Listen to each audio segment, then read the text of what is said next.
इजाजत देती है कि वो अपनी मजहब की शिक्षा के लिए कॉलेज खोल सकते हैं, वो मदरसे चला सकते हैं, क्रिश्चियन अपने मदरसे चला सकते हैं, स्कूल इंस्टीट्यूशन चला सकते हैं जहां वो अपने मजहब की शिक्षा दे सकते हैं। मेरा सवाल यह है, क्या संविधान के निर्माताओं को इस बात का बोध नहीं था कि सिन्नी जी, अगर आप अपने धर्म की शिक्षा आपको नहीं मिलेगी तो आप में संस्कार कहां से आएंगे, आप में फेथ कहां से आएगा, आप वेद क्या हैं, पुराण क्या है, कैसे जानेंगे अगर आपसे कहा जाए आपको यह नहीं पढ़ना है।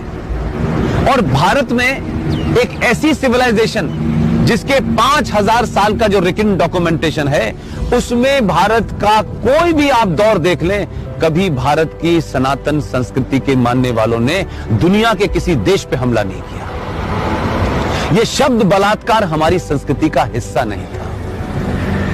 ये घूंघट इसलिए नहीं था कि हमारे यहां था, हमको गलत नैरेटिव दिया क्या। ये भारत के अंदर जब मुगल शासक आए, उनका एक ही एजेंडा था कि जितने गैर मुस्लिम औरतें हैं उनका रेप करके उनकी नस्लों को सुधारना है। ये बलात्कार शब्द हमारे साहित्य का हिस्सा नहीं था, ये तलाक शब्द हमारे साहित्य का हिस्सा नहीं था। हमारी परंपरा और संस्कृति में 7 फेरे जीवन भर के लिए जाते हैं।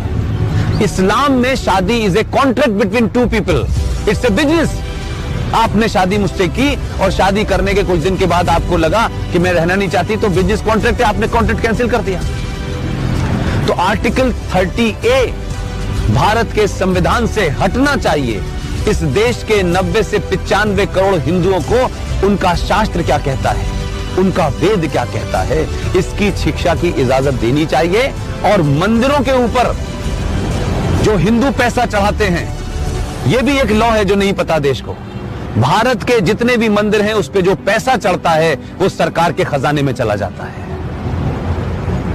और भारत के मजारों के ऊपर जो पैसा चढ़ता है, जो गुरुद्वारों में पैसा चढ़ता है, वो सारा का सारा पैसा उस धर्म के मानने वालों के पास चढ़ता है।